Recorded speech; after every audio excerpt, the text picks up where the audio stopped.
It is very funny to me how over the past several weeks we've been screamed at people like Nintending, like Tripster on Twitter, like all of these weird fringe game journos that the Switch 2 is failing, it's underperforming, that no one cares about it, that Nintendo is only putting out B and C list franchises for the first year.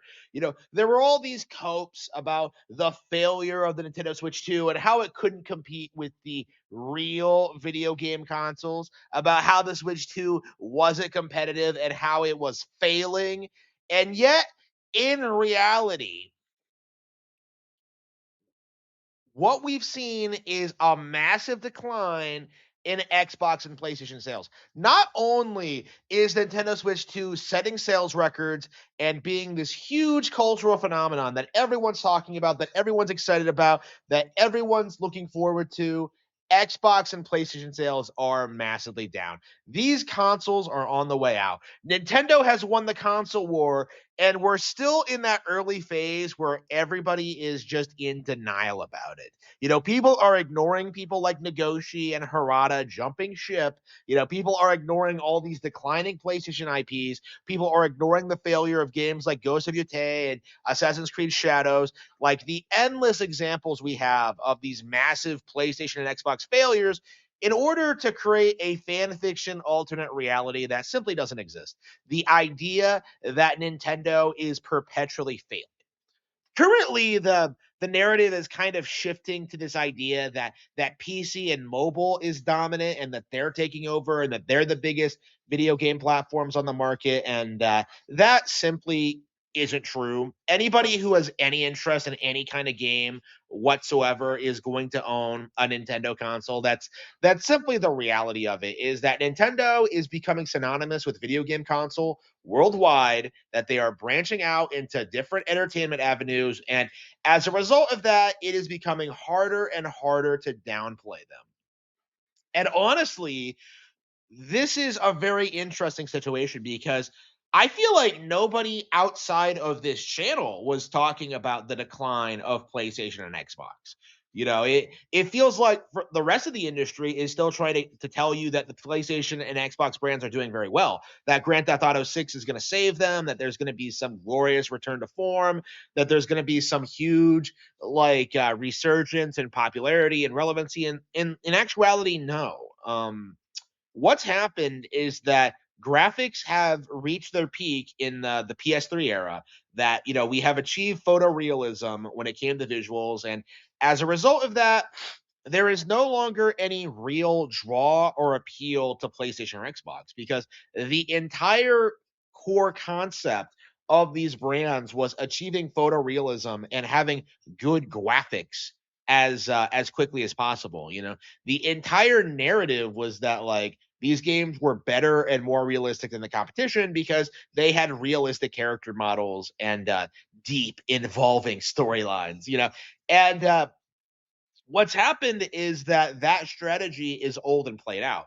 Like, every game looks and plays the same, and as a result of that, the games that look and play with that have their own identity, games like Metroid Prime 4, games like Kirby Air Riders, games like Pokemon Legends ZA, these games are becoming more and more appealing to people. It is becoming harder and harder for the industry to, like, just plug its ears and pretend that Pokemon is not a cultural icon.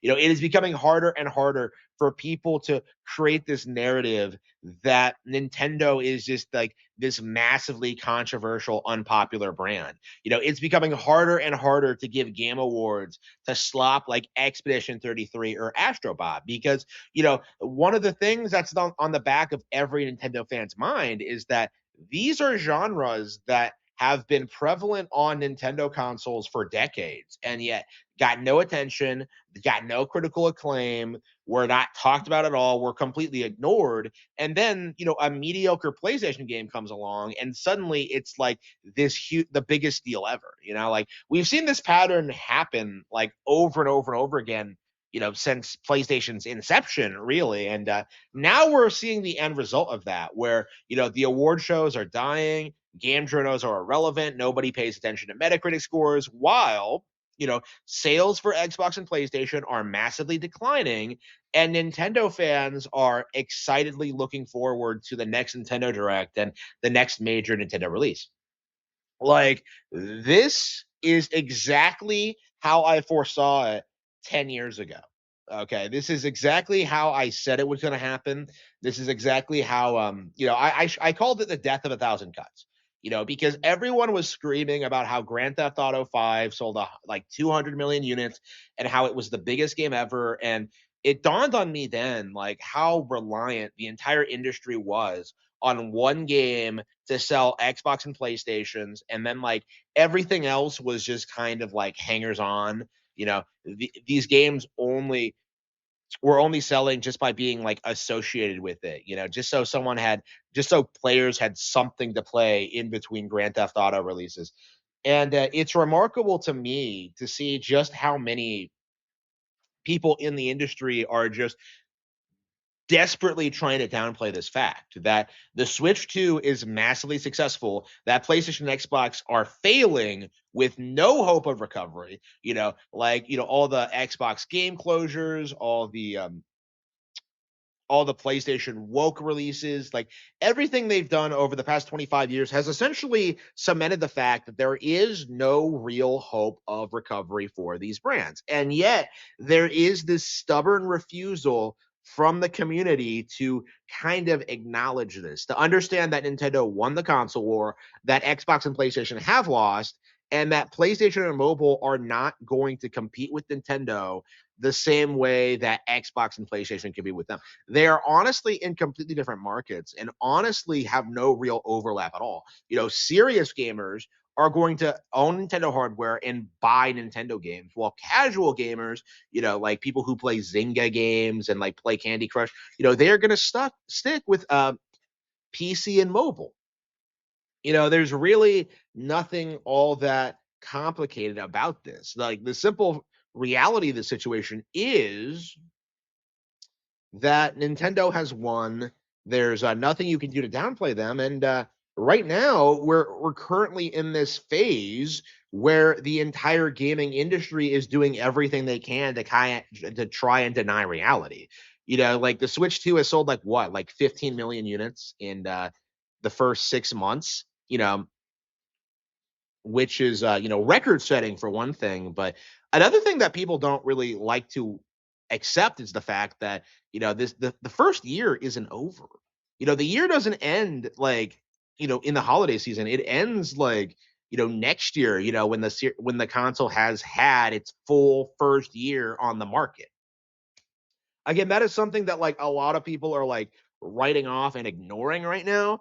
That's something that a lot of people are crying about and making excuses about and like trying to like downplay and ignore. Like, I keep seeing people do this thing where they're just like, "Oh, there's nothing next year that I'm looking forward to," like as if Nintendo isn't in a position where they can just announce new games like on the spot. Okay? Like they're going to have a new Nintendo Direct by February. And it's just, I'm so tired of people like sitting there and acting like everything that comes out just isn't very good or isn't remarkable or has no appeal or just is underwhelming or disappointing or what have you. Like, the simple fact of the matter is that Nintendo has won the console war, and the haters, the pretendos, are desperately doing everything they possibly can to ignore this fact.